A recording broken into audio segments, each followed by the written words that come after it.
Untuk pertemuan pertama ini, Ibu akan mengajari kalian tentang macam-macam bentuk sediaan obat.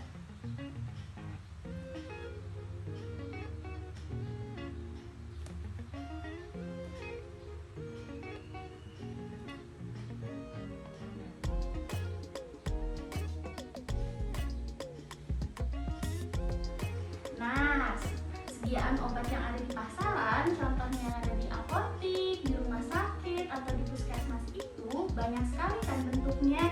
Ayo kita kenali satu persatu. Jadi, secara garis besar, sediaan obat itu dibagi menjadi 4 sediaan, yaitu sediaan bentuk larutan, yang kedua sediaan bentuk padat, yang ketiga adalah sediaan bentuk semi solid atau setengah padat, yang keempat adalah sediaan bentuk gas. Sekarang Ibu akan memberikan contohnya untuk 3 bentuk sediaan, yaitu bentuk sediaan larutan, lalu yang kedua ada bentuk sediaan padat, dan yang ketiga ada bentuk sediaan semi solid atau semi padat, yaitu macam-macam contohnya. Ayo kita kenali satu persatu. Untuk untuk bentuk sediaan obat bentuk larutan itu juga terbagi bermacam-macam. Ada yang berbentuk sirup. Sebenarnya ketiga-tiganya digolongkan dalam sediaan bentuk larutan, akan tetapi ada perbedaan antara ketiganya.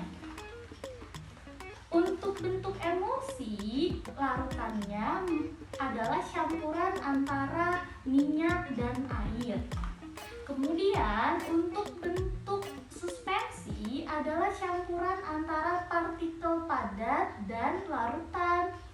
Lalu untuk bentuk sediaan sirup, biasanya dia diberikan campuran berupa pemanis.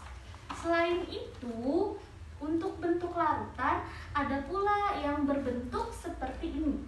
Ini adalah disebut dengan gargle atau pencuci mulut. Jadi digunakan hanya untuk pemakaian luar. Kemudian kita lanjut ke bentuk sediaan padat atau bentuk sediaan solid. Untuk obat bentuk sediaan padat atau solid itu bisa dibagi menjadi bentuk sediaan kapsul, contohnya seperti ini, dan ada juga bentuk sediaan tablet, contohnya seperti ini. Kemudian ada juga yang bentuk sediaan pil. Nah, sekarang kita lanjut ke bentuk sediaan semi solid. Untuk bentuk sediaan semi solid atau setengah padat itu contohnya seperti ini. Seperti contohnya krim. Kemudian nih, salep. Terus contohnya adalah sediaan gel dan sediaan lotion. Nah, jadi sekarang kalian sudah tahu kan bahwa ternyata bentuk sediaan obat yang ada di pasaran itu banyak sekali. Selanjutnya kita akan membahas tentang penggolongan obat. Berdasarkan undang-undang, penggolongan obat itu dibedakan menjadi 5 jenis obat, yaitu obat bebas terbatas, obat keras, obat psikotropik, dan obat narkotika.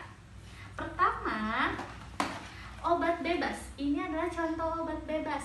Cara mengetahui penggolongan obatnya itu dapat kalian lihat dari logo obat yang ada di kemasan.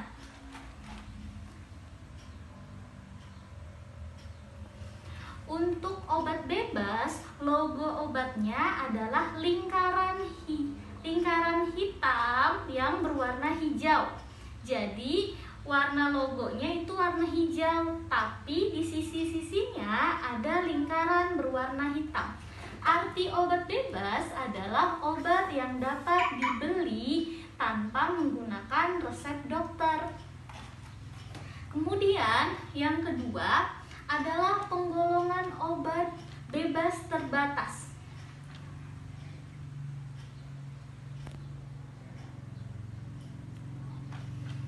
Untuk contoh obat bebas terbatas adalah dengan ada adanya logo berwarna biru dengan sisi-sisi berwarna hitam. Jadi lingkaran bulat birunya selalu ada tanda peringatannya.